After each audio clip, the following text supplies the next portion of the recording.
హల్లెలూయా! దేవునికి స్తోత్రం. దేవునికి మహిమ కలుగును గాక. అందరూ ఎలా ఉన్నారండి? బాగున్నారా? దేవుని యొక్క కృపను బట్టి నేను క్షేమంగా ఉన్నాను. కొద్ది నిమిషాల వాక్యాన్ని ధ్యానం చేసుకుందాం. ప్రతి వారు కూడా ప్రార్థనలో ఏకీవించండి. పరిశుద్ధుడైన మా దేవ, మీకు స్తోత్రములు తండ్రి. వాక్యమైన మా దేవ, మీరు మాతో మాట్లాడుచుండగా తండ్రి, వాక్యాన్ని విని విడిచిపెట్టే వరంగా కాకుండా వాక్యానుసారమైన జీవితం జీవించగలిగే కృప మీరు మాకు దయచేయమని యేసుక్రీస్తు నామములో అడిగి వేడుకుంటున్నాం తండ్రి. ఆమేన్.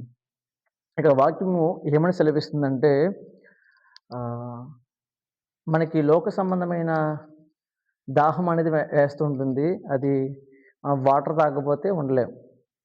ఇదొక దాహం. యేసుక్రీస్తు ప్రభువారు కూడా సిలువలో ఆయన అంటున్నారు, "నేను దప్పిగొని ఉన్నాను." ఆయనది ఏ దాహమో మనం చూద్దాం.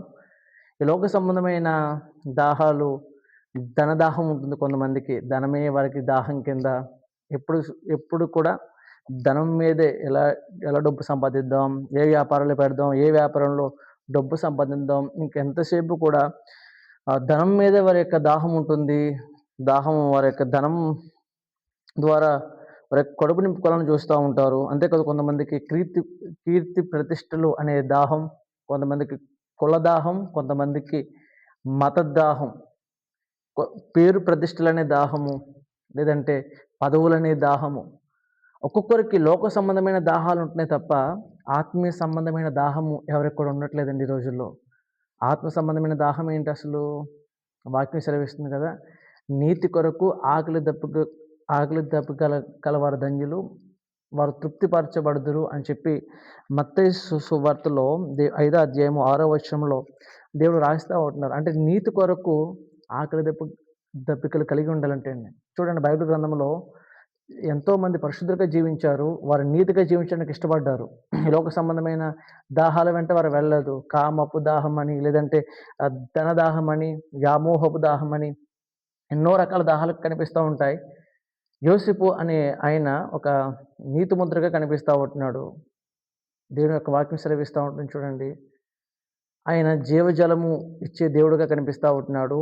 ఆయనలో ఉంటే మనం సమృద్ధి అయిన ఫలించే కొమ్మగా మనం ఎదుగుతా ఉంటామండి. ఎందుకంటే ఆహ్, ఆ కీర్తనల గ్రంథము ఒకటో అధ్యాయం, నీటి కాలువలో వారు నాటబడిన చెట్టు వలె అనే వాక్యం మనకు కనిపిస్తా ఉంటుంది. ఈ యోసేపు అనే ఆయన దేవుని యొక్క నీటిలో నుండి ఎదిగాడు. దేవుని యొక్క నీటి ఓరన నాటబడి ఉన్నాడు. ఫలించేటి కొమ్మగా ఉన్నాడు. మనము కూడా చూడండి, మనం ఎప్పుడైతే దేవునిలో ఉండి మనం ఫలిస్తామో యోసేపు వలె ఈ లోక సంబంధమైన దాహాలు మనకి ఇష్టం ఉండదండి. దేవుని యొక్క ఆత్మీయమైన దాహం మనకు వేయాలి. ప్రార్థన అనే దాహం మనకు వేయాలి. ఆత్మ ఫలాలు ఫలించాలనే దాహం మనకు వేయాలి. దేవుని యొక్క ఆత్మ చేత నడిపింపబడాలని అనే దాహం మనకు వేయాలి. దేవుని యొక్క సువార్త ప్రకటించాలని అనే దాహం మనకు వేయాలి.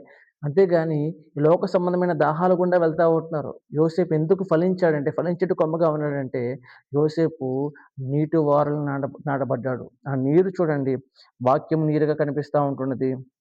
దేవుడే జీవజలముగా కనిపిస్తా ఉంటున్నాడు. అందుకే ప్రకటన గ్రంథంలో చక్కని మాట ఉంటుంది. 22వ అధ్యాయం 17వ వచనం. ఆత్మయు పెండ్లి కుమార్తెయు రమ్ము అని చెప్పుచున్నారు. వినువాడును రమ్ము అని చెప్పవలెను. దప్పికొనిన వానిని రానిమ్ము. ఇచ్చయించు వానిని జీవజలమును ఉచితముగా పుచ్చుకొననిమ్ము. వాక్యం సెలవిస్తుంది ఏమంటే, దప్పిగొనిన వానిని రానిమ్ము. ఇచ్చయించు వానిని జీవజలమును ఉచితముగా పుచ్చుకొననిమ్ము. అంటే ఏంటి? దేవుని యొక్క వాక్యం ఏమని సెలవిస్తుందంటే చూడండి, వినువాడంట రమ్మని చెప్పవాలంట. దప్పిగొనిన వాడిని రానిమ్మంటున్నాడు దేవుడు. ఎవరికైతే ఇష్టమో వారికి ఆయన జీవజలము ఉచితంగా నేను ఇస్తాను అంటున్నాడు ఆయన. ఆయనే జీవజలమైన దేవుడు. అంటే చూడండి, మనం ఫలించడానికి నీరు అవసరము. మనం ఎదగలడానికి నీరు అవసరము. మనము జీవించడానికి నీరు అవసరం. అయితే దేవుడు అంటున్నాడు, ఇదిగో జీవజలాన్ని నేనిచ్చే నీరు తాగితే చూడండి ఎన్నడూ కూడా దప్పికొనడని చెప్పి వాక్యం సెలవిస్తుంది చూడండి. మనమైతే ఈ లోక సంబంధమైన దాహాలు గుండా వెళ్తున్నాం. ఈ లోక సంబంధమైన ఆహ్, శరీర సంబంధమైన దాహాలు మనం తీర్చుకుంటూ ఉంటున్నాం. కానీ వాక్యం సెలవిస్తూ ఉంటుంది. ఇర్మీయా గ్రంథము 2వ అధ్యాయంలో ఎలా రాయబడి ఉన్నది ఒకసారి చదువుకుందాం ఒకసారి. ఇర్మీయా గ్రంథము 2వ అధ్యాయము 13వ వచనం చదువుకుందాం ఒకసారి. ఇర్మీయా గ్రంథము 2వ అధ్యాయము 13వ వచనం. నా జనులు 2 నేరములు చేసి ఉన్నారు. జీవజలముల ఊటనైన నన్ను విడిచి ఉన్నారు. తమ కొరకు తొట్లను అనగా బద్దలై నీళ్లు నిలవని తొట్లను తొలిపించుకుని ఉన్నారు. వాక్యం ఏమని సెలవిస్తుందంటే చూడండి, నా జనులు జీవజలముల ఊటనైన నన్ను విడిచి ఉన్నారు. చాలామంది చూడండి దేవుని విడిచిపెట్టి నేను సొంతంగా ఎదిగిపోదాం, నాకు జ్ఞానం ఉంది, నాకు తెలివి ఉంది, నాకు ఇల్లులున్నాయి, నాకు ఆస్తి ఉంది, నాకు పొలం ఉంది, నేను ఎవరితోనైనా సరే ఈజీగా మాట్లాడగలను, ఎవరితోనైనా సరే నేను నాకు నోరుంది కాబట్టి నేను ఏదైనా చేయగలను, నాకు మనుషుల అండదండలున్నాయి కాబట్టి నేను ఏదైనా చేయగలనని చెప్పి దేవుని జీవజలమనే ఊటలను విడిచిపెట్టేసి సొంతంగా ఆహ్, తొలుచుకున్నట్లుగా వాక్యం సెలవిస్తూ ఉంది. చూడండి, మన దేవుడు లేకుండా మనం ఏమీ చేయలేమండి. ఆయనలో ఉబ్బుచున్న నీటిని మనం తాగితేనే మనం ఆశీర్వదింపబడతామండి. చాలామంది ఏం చేస్తున్నారంట, నాకు దేవుడు అవసరం లేదు, దేవుడు లేకపోతేనే నేను బాగానే ఉంటానులే, దేవుడు లేకపోయినా నేను సంతోషంగా ఉంటున్నాను, దేవుడు లేకపోయినా నాకు సమస్తం దేవుడు ఇస్తున్నాడు అనుకుంటున్నాం. కానీ చూడండి, ఆ నీటి తొట్లు ఎలా ఉన్నాయంట, బద్దలైపోయి ఉంటున్నాయంటండి. అది వారికి కనిపించదండి. నీరు అలా అలా అలా బయటికి వెళ్ళిపోతూ ఉంటదంట. అందుకే చూడండి వాక్యం సెలవిస్తుంది, నాకు వేరుగా ఉండి మీరు ఏమీ చేయలేరని చెప్పి వాక్యం సెలవిస్తుంది గనక, జీవజలమైన దేవునిలోనే మనం నీతి కొరకు ఆకలి దప్పు కలిగి ఉంటే మనం ఏం చేయబడతామంటే తృప్తిగా జీవిస్తామంటండి. యోసేపు చూడండి జైల్లో ఉన్నప్పటికి కూడా ఒక తృప్తి కలిగిన జీవితం. నేను ఏ తప్పు చేయలేదు, నేను ఏ పాపము చేయలేదు. చూడండి, మనం సొంతంగా కష్టపడిన డబ్బుతో మనం అనుభవిస్తే మనం సంతోషంగా ఉంటది. ఇది నా చేతుల కష్టార్జితం అని చెప్పని. ఒక ఇంటి దగ్గర పాత సైకిల్ ఒకటుండేదండి. నేను అతమడిగేదాన్ని, పాత సైకిలు, డొక్కు సైకిల్ అంటూ ఉండేవాడిని. ఆయన బాధపడుతూ ఉండేవాడు, "నువ్వెప్పుడు కూడా దాన్ని పాత సైకిల్ అనకు నాన్న, ఎందుకంటే అది నేను కష్టపడి సంపాదించుకున్నాను" అని చెప్తూ ఉంటాడనమాట అండి. అంటే దానికి అర్థం ఏంటంటే, ఎవరైతే కష్టపడి సంపాదించుకొని నీతి కొరకు కొన్ని కొన్ని సార్లు ఆకలి దప్పికలు అన్నీ కూడా పక్కన పెట్టేసి చూడండి, వారు నీతి కొరకే జీవిస్తారు. అన్యాయంగా వచ్చే డబ్బు గానీ, లంచముల ద్వారా వచ్చే డబ్బు గానీ, వారు కష్టపడినది వచ్చే డబ్బు వల్ల మనం జీవించామనుకోండి, మనకు ఆ జీవితంలో తృప్తి ఉండదండి. అందుకే చూడండి వాక్యం సెలవిస్తుంది, నీతి కొరకు ఆకలి దప్పికలు కలవారు ధన్యులు, వారు తృప్తిపరచబడతారంటే. ఎవరైతే నీతి కొరకు జీవిస్తారో, వారు ఏది సంపాదించినా సరే తృప్తిగా వారు జీవిస్తారు. చూడండి, దొంగతనం చేసి తీసుకొచ్చి ఉన్నాడనుకోండి, ఎవడు పట్టుకుంటాడా? ఎప్పుడు దొరికిపోతానా? నన్నందరూ ఏమనుకుంటారా అని భయపడుతూ కొనుక్కుంటాడు. భయపడుతూ జీవిస్తా ఉంటాడు. కానీ యోసేపు చూడండి, ఫలించడి మొక్కగా యోసేపు కనిపిస్తా ఉంటున్నాడు. మన దేవుని కొరకు ఎప్పుడు కూడా ఎదురు చూడాలంటండి. అందుకే కదా వాక్యం అంటుంది, కీర్తనల గ్రంథము 42 అధ్యాయము 1, 2 వచనంలో, దుప్పి నీటి వాగుల కొరకు ఆశపడినట్లు దేవా నా కొరకు, నీ కొరకు నా ప్రాణము ఆశపడుచున్నదని చెప్పి వాక్యం సెలవిస్తా ఉంటున్నదండి. చూడండి, యేసుక్రీస్తు ప్రభువారు ఆయన నీరు ఉచితంగా ఇస్తానంటాడండి. మనం చూడండి, ఇప్పుడు వాటర్‌కు చాలా రేట్ అయిపోయింది కదా! కొన్ని కొన్ని సెలబ్రిటీస్ తాగుతూ ఉంటారు. ఆహ్, విరాట్ కోహ్లీ గారు తాగే వాటర్ బాటిల్ వచ్చేసి లక్షల్లో ఉంటదంటండి. చూడండి, ఆహ్, అది తాగినా మరలా ఆ వాటర్ బా పక్కన పడేసేస్తారండి. చూడండి, ఆయన ఆయన ఉచితంగా ఇస్తానంటున్నాడండి. లక్షలు లక్షలు పెట్టి కొనుక్కుంటున్నారు. ఇప్పుడు వాటర్‌ని చూడండి, వాటర్ ప్లాంట్ దగ్గర వాటర్ బాటిల్స్ చూడండి, మనం ఒక ₹20 లేదా వాటర్ ప్యాకెట్స్ అన్నీ కూడా మనం కొనుక్కుంటా ఉంటున్నాం. కానీ దేవుని యొక్క వాక్యం సెలవిస్తుంది, నేనిచ్చు నీరు తాగువారు ఎన్నడూ కూడా దప్పికొనడు. యెషయా గ్రంథము 55 అధ్యాయము 1 వచనంలో ఇలా రాయబడుతుంటుందండి. ఒకసారి చదువుకుందాం. ఆయన ఉచితంగా ఇస్తున్నారు నీరు. యెషయా గ్రంథము 51 అధ్యాయము, యెషయా గ్రంథము 51 55 అధ్యాయము మొదటి వచనం చదువుకుందాం. కనుక శ్రద్ధగా వాక్యాన్ని చూడాలి. తప్పికొనిన వాళ్ళారా నీళ్ళ యొద్దకు రండి, రోకలు లేని వారలారా మీరు వచ్చి కొని భోజనము చేయుడి. రండి, రోకలు లేకపోయినను ఏమియు నియ్యకే ద్రాక్షరసమును పాలును కొనుడి. వాక్యము ఏమని సెలవిస్తుంది చూడండి, ఆహారము కాని దాని కొరకు మీరు ఎలా రోకలిచ్చెదరు? సంతృష్టి కలుగజేయని దాని కొరకు మీ కష్టార్జితం ఎందుకు వ్యయపరచెదరు? నా మాట జాగ్రత్తగా ఆలకించి మంచి పదార్థములు భుజించుడి. మీ ప్రాణము సారమైన దాని యందు సుఖింపనీయుడి. చూడండి, చాలామంది ఈ రోజుల్లో దేవుని విడిచిపెట్టేసి ఏం చేస్తున్నారంటే, సొంతంగా వారు తింటున్నారు, సొంతంగా వారు చేస్తున్నారు, కానీ అందులో వారికి తృప్తి ఉండట్లేదంట అండి. అందుకే వాక్యం సెలవిస్తుంది చూడండి, నేను నీకు ఆహారం ఇస్తాను. ఒకవేళ నీ దగ్గర డబ్బులు లేకపోయినా పర్లేదు, రోకలు లేకపోయినా సరే ఊరకనే రండి అని చెప్పి వాక్యం సెలవిస్తుంది చూడండి. ఆయన ఏది ఇచ్చినా సరే మనకు సమృద్ధిగా ఇచ్చే దేవుడు అంటే అండి. ఎలా ఇచ్చినా సరే మనకి సమృద్ధి అయిన ఆహారం ఇస్తాడండి. 5 రొట్టెలు 2 చిన్న చేపలు ఆయన 5,000 మందికి పంచాడండి. పేద విధవరాలను ఆయన పోషించాడండి. ఏలీయా గారిని ఆయన పోషించాడండి. చూడండి, దేవుడు అన్ని విషయాల్లో మనల్ని పోషించేవాడుగా మనకు కనిపిస్తా ఉంటున్నాడు గనక, ఆయన యొద్దకు రండి. ఆయన అంటున్నాడు, నేను ఉచితంగా నేనిస్తాను. ఆయన ఆశీర్వాదం పోగొట్టుకొని మనం ఏం చేస్తున్నామంటే, నేను సొంతంగా సంపాదించుకుంటాను, నేను ఏదైనా చేస్తాను. అంటే చూడండి, సంపాదించుకోనొద్దని అనట్లేదు గానీ, దేవుడు లేకుండా మనం ఏ వ్యాపారం చేసినా, ఏ ఉద్యోగం చేసినా, ఏ పని చేసినా సరే, మన డబ్బులన్నీ కూడా సంపాదిస్తున్నాం అనుకుంటాం గానీ, అవి ఎలా పోతే అలా పోతాయంటండి. అందుకే చూడండి, వాక్యం సెలవిస్తుందండి. జీవజల నదైన నన్ను విడిచిపెట్టి వారు వేరొక తొట్లను తవ్వించుకుంటున్నారని చెప్పి వాక్యం సెలవిస్తా ఉంటున్నది. అందుకే చూడండి, ఆ నీరు ఎలా ఉంటదంటే మనకి ఆనందం కలిగించేటట్లుగా దేవుడి యొక్క ఆ నీరు మనకు అందిస్తాడంటండి దేవుడు. చూడండి, మనం తాగుతుంటున్న లోక సంబంధమైన ఈ నీరు తాగుతున్నాం. పాపమనే నీరు తాగుతున్నాం. లోక సంబంధమైన వాటినన్నిటిని కూడా మనం రుచి చూస్తా ఉంటున్నాం. ఆయన వాక్యం సెలవిస్తుంది. కీర్తన గ్రంథము 36వ అధ్యాయము కీర్తన గ్రంథము 36వ అధ్యాయము 8వ వచనంలో దేవుడు ఇలా రాయిస్తా ఉంటున్నాడు. చదువుకుందాం ఒకసారి.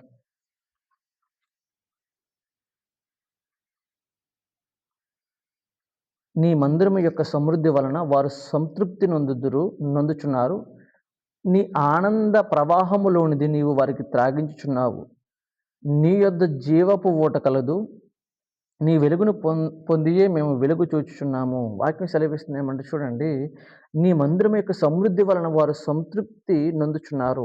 ఆనంద ప్రవాహములోనిది నీవు వారికి త్రాగించుచున్నావు. ఎప్పుడైతే దేవుని యొక్క సన్నిధిలో మనం ఉంటామో, ఆయన మనకు సమృద్ధి అయిన జీవాన్ని, సమృద్ధి అయిన ఆహారాన్ని, సమృద్ధి అయిన జీవితాన్ని ఆయన మనకి ఇస్తా ఉంటున్నాడండి. అంతే కదండీ! ఆయన మాట్లాడుతా ఉంటున్నాడు. నీ యొద్ద జీవపు ఊట కలదు. ఆనంద ప్రవాహములోనిది నీవు వారికి త్రాగించుచున్నావు. మనకు చూడండి, దేవుడు ఎంత శ్రేష్టమైనది ఇస్తున్నాడో, ఆనందకరమైన జీవితాన్ని మనకిస్తాడంటండి దేవుడు. మనము సొంతంగా చేసుకుంటున్న ఇవన్నీ కూడా మనకి ఏం చేస్తాయంటే అనారోగ్యాన్ని కలిగిస్తా ఉంటాయి. నేననేది ఈ ఈ మంచినీరు కోసం కాదు చెప్తుంటా. లోక సంబంధమైన వాటినన్నిటిని కూడా మనము చేర్చుకుంటా ఉంటున్నాం. దేవుడనే నీటి ఊటను మనం ఏం చేసుకుంటున్నామంటే, దేవుడిచ్చే జీవజలపు ఊటను మనం ఏం చేసుకుంటున్నామంటే, దూరం చేసుకుంటా ఉంటున్నాము. ఆయన సన్నిధి యొక్క సమృద్ధి మనము అనుభవించే వారుగా మనం ఉండాలండి. అందుకే వాక్యం సెలవిస్తా ఉంటున్నది. ఆయన చూడండి, ఆహ్, ఇశ్రాయేల్ ప్రజలు వారి యొక్క జీవితంలో ఇప్పటి వరకు ఆహ్, వారి బాధలు, కష్టాలు ఇవన్నీ కూడా వారు చూసి ఉన్నారండి. వారి జీవితాలలో సంతోషం అనేది లేదండి.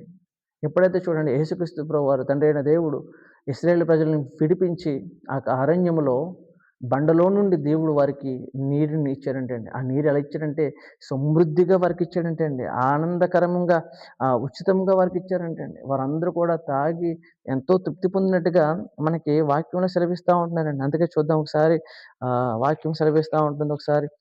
కీర్తన గ్రంథము 78వ అధ్యాయము కీర్తన గ్రంథము 78వ అధ్యాయము 15, 16 వచనం చదువుకుందాం ఒకసారి.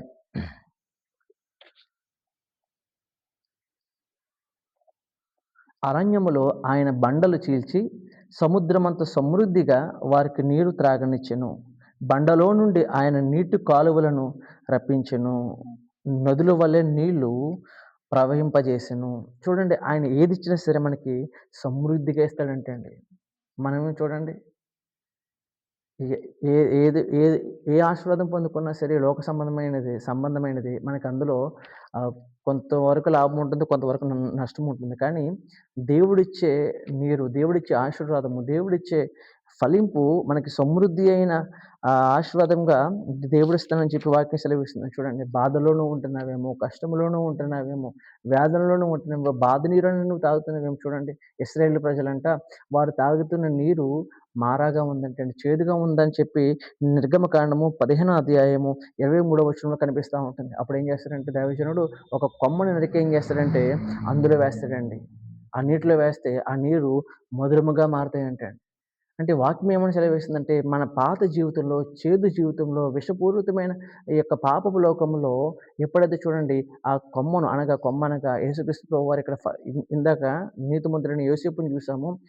ఇక్కడ ఫలించడు కొమ్మ అనగా చూడండి, యేసుక్రీస్తు ప్రభువారు కూడా ఒక చెట్టుగా ఆయన అంటున్నాడు కదా! నేను లేత మొక్క వలె ఆయన ఉన్నాను అని చెప్పి యెషయా గ్రంథం 53వ అధ్యాయంలో మనకు కనిపిస్తా ఉంటుంది. చూడండి, మా మారా కలిగిన మన జీవితంలో, సంతోషమైన మన జీవితంలో ఎప్పుడైతే యేసుక్రీస్తుని మనం చేర్చుకుంటామో, మన జీవితాలు ఎలా మారిపోతాయంటే, ఎంతో మధురముగా మారిపోతాయంటండి. అందుకే చూడండి, ఆగర్ గారు ఎంతో వేదనతో, బాధతో ఏడుస్తా ఉంటారండి. నా భర్త నన్ను ఇంట్లో నుంచి బయటకి పంపించేశాడు.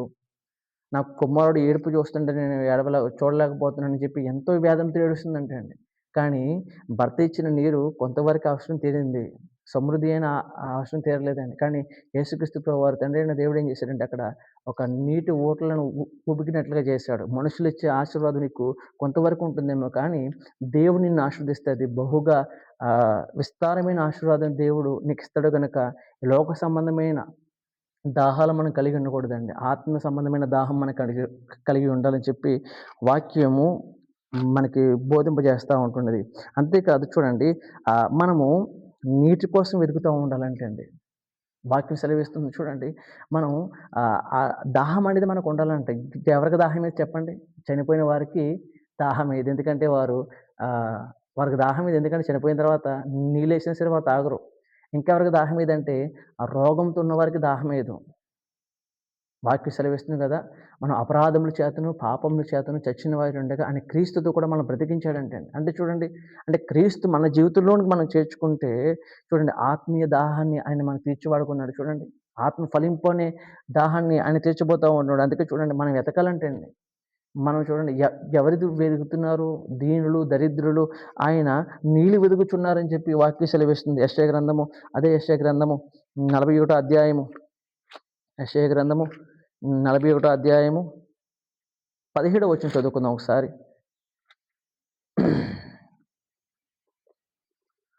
దీనదరిద్రులు నీళ్లు వెదుకుచున్నారు, నీళ్లు దొరకక వారి నాలుక దప్పి చేత ఎండిపోచున్నది. యెహోవా అను నేను వారికి ఉత్తరమిచ్చేదను, ఇశ్రాయేలు దేవుడు నేను వారిని విడనాడను.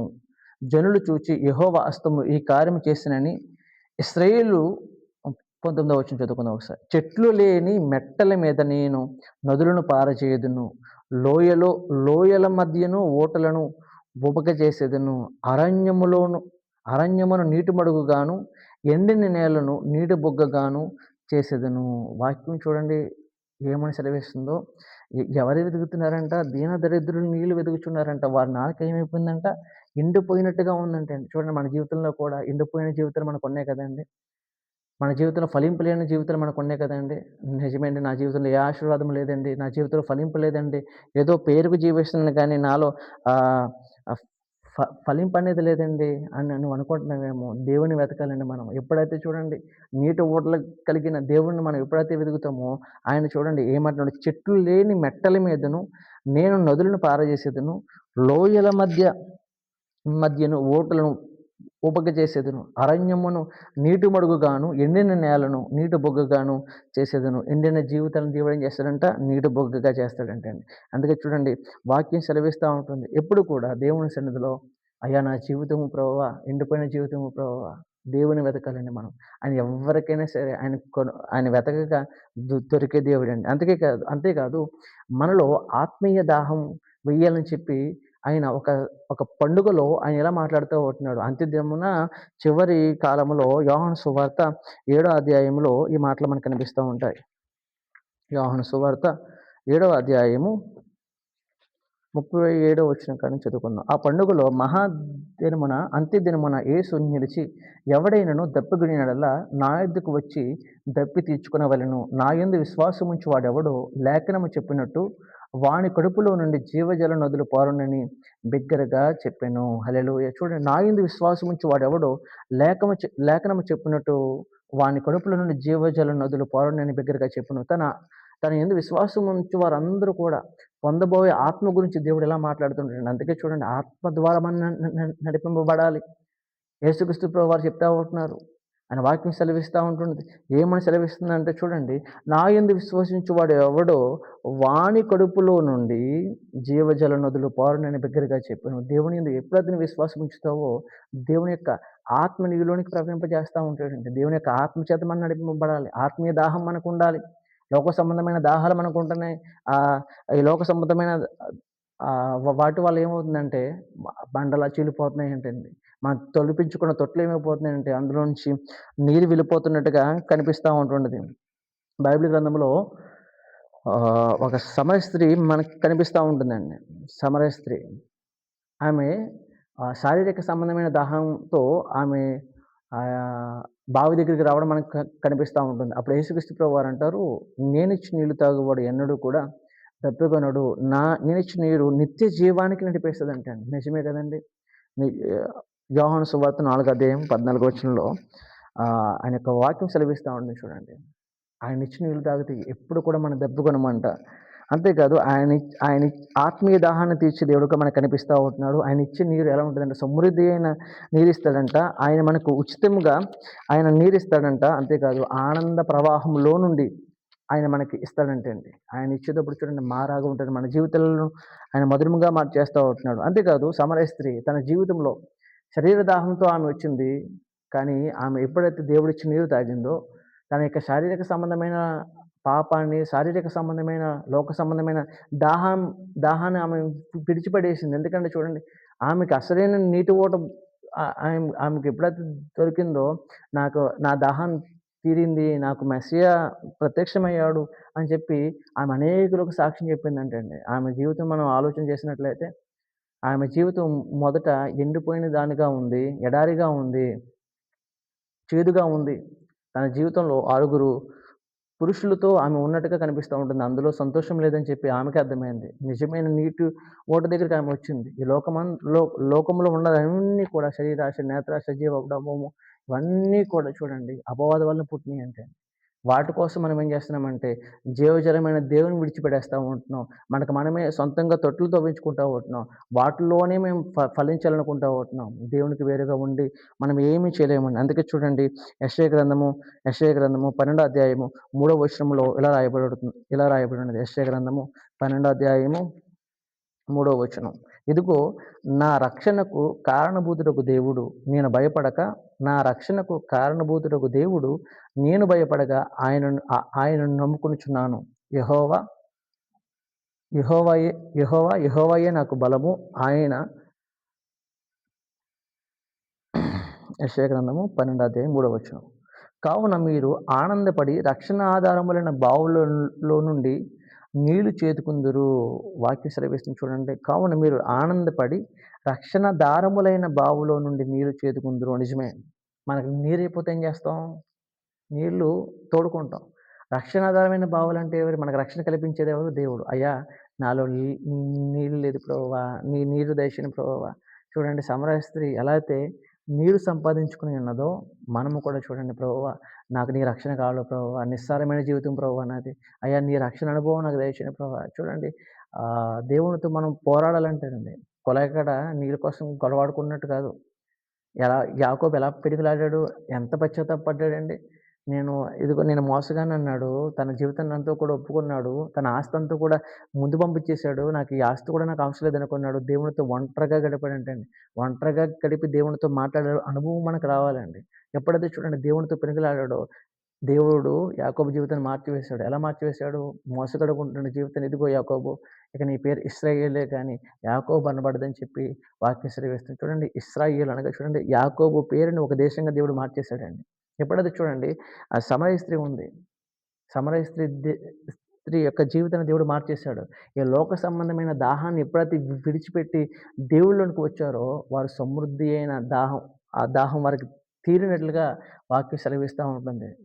నువ్వు నేను కూడా ఈరోజు మనం ఒకటి అర్థం చేసుకోవాలి. ఈ లోక సంబంధమైన దాహం గురించి మనం వెళ్తున్నామేమో, ఈ లోక సంబంధమైన దాహాలు గుండా మనం పరుగులెడుతుంటున్నామేమో ఆయన వాక్యం సెలవిస్తుంది. "వచ్చి జీవజలపు ఊటైన నన్ను విడిచి మీరు ఎక్కడికి వెళ్తున్నారు? మీరు సొంతంగా నీళ్ల తొట్లు తొలిపించుకుంటున్నారు. కానీ అవి ఏమవుతున్నాయంటే బద్దలవుతున్నాయి. నీరు ఆహ్, వెళ్ళిపోతుందని చెప్పి వాక్యం సెలవిస్తుంది కనుక మన సొంతంగా మనం ఏమీ కూడా తయారు చేసుకోవద్దు. ప్రభువా నీవే నాకు జీవజలముగా ఉండయ్యా! నీ జీవజలంలో నుండి నేను బలపడుతున్న ప్రభువా అని చెప్పి మనం ఏం చేయాలంటే ప్రార్థన చేసుకోవాలండి. ఆయన యందు విశ్వాసం ఉంచాలండి. ఆత్మ ద్వారా నడిపింపబడాలండి. ఆత్మీయ దాహం మనకుండాలండి. ఎప్పుడు కూడా ఆత్మీయంగా నేను బలపడాలి, ఆత్మీయంగా నేను పాటలు పాడాలి, ఆత్మీయమైన ప్రార్థన నేను చేయాలి అనేటువంటి దాహాలు మనకు వేయాలి తప్ప, ఈ లోక సంబంధమైన అధికారమైన దాహము, ఈ లోక సంబంధమైన ధనము, కులము, మతము ఈ దాహాల గుండా మనుషులు వెళ్తున్నారండి. వాక్యం సెలవిస్తుంది కదా! ఇంకా మనం ఆలోచన చేసి విన్నట్లయితే ఆహ్ ప్రకటన గ్రంథంలో ఈ యొక్క జీవజలము ఏం చేస్తుందో మనం చూద్దాం ఒకసారి. ప్రకటన గ్రంథము 22 అధ్యాయము 2వ వచనం. సియోనొద్దు నుండి ఆ పట్టణపు రాజ వీధి మధ్యను ప్రవహించుట ఆ దూత నాకు చూపెను. ఆ నది యొక్క ఈవలను ఆవలను 22 అధ్యాయం మొదటి వచనం కానీ చదువుకుందాం. మరియు స్ఫటికము వలె మెరియునట్టి జీవజలముల నది దేవుని యొక్కయు గొర్రెపిల్ల యొక్కయు సింహాసనం నద్దు నుండి ఆ పట్టణపు రాజవీధి మధ్యను ప్రవహించుట ఆ దూత నాకు చూపెను. ఆ నది యొక్క ఈవలను ఆవలను జీవవృక్షముండెను. అది నెలకు ఫలించుచు 12 కాపులు కాయెను. ఆ వృక్షము యొక్క ఆకులు జలములను స్వస్థపరచుటకై వినియోగించును. చూడండి, దేవుని యొక్క వాక్యము ఏమని సెలవిస్తుందంటే, ఆ నది యొక్క ఈవలను ఆవలను జీవవృక్షములను అది నెలకు ఫలించుచు 12 కాపులు కాయెను. ఆ వృక్షము యొక్క ఆకులు జలములు స్వస్థపరచుటకై వినియోగించును. దేవునిలో ఉంటే మనకు స్వస్థత. దేవుని యొక్క జీవజలము అనే నది ఓరన మనం నాటబడితే అది ఎక్కడి నుంచి వస్తుందంటే అండి, దేవుని యొక్క గొర్రెపిల్ల యొక్క సింహాసనం ఎద్దు నుండి ఆ పట్టణపు రాజవీధి మధ్యన చూడండి, ఈ రోజున అనేకమైన దైవజనులు జీవజలం అనే యేసుక్రీస్తు ప్రభు వారిని అనేకులకు పరిచయం చేస్తూ ఉంటున్నారు. ఈ యొక్క యేసుక్రీస్తు ప్రభువారు ఎంతమంది అయితే ఆ యొక్క నది గుండా వారు ఎంతమంది అయితే చేరుతూ ఉంటున్నారో, వారు ఆకు వాడక ఫలించు చెట్టు వలె వారు ఎదుగుతూ ఉంటున్నారు. గనుక చూడండి, ఈ జీవజలం అనే వాక్యం మీ దగ్గర కూడా వచ్చింది ఈరోజు. ఈరోజు వచ్చినప్పుడు మనం ఏం చేయాలంటే, ప్రభువా, ఈ లోక సంబంధమైన దాహం ఇంకెప్పుడు కూడా నేను వెళ్ళను ప్రభువా. నా యొక్క ఆత్మీయమైన దాహం నేను కలిగి ఉంటాను ప్రభువా. మీ యొక్క ఆత్మ చేతను నేను నడిపింపబడతాను ప్రభువా. ఎండిన భూమి గుండా నా జీవితాన్ని ఫలింపజేయండి ప్రభువా అని మనం ఎప్పుడైతే ప్రార్థన చేస్తామో, ఆ జీవజలం మన జీవితంలో పనిచేస్తదంటే అండి.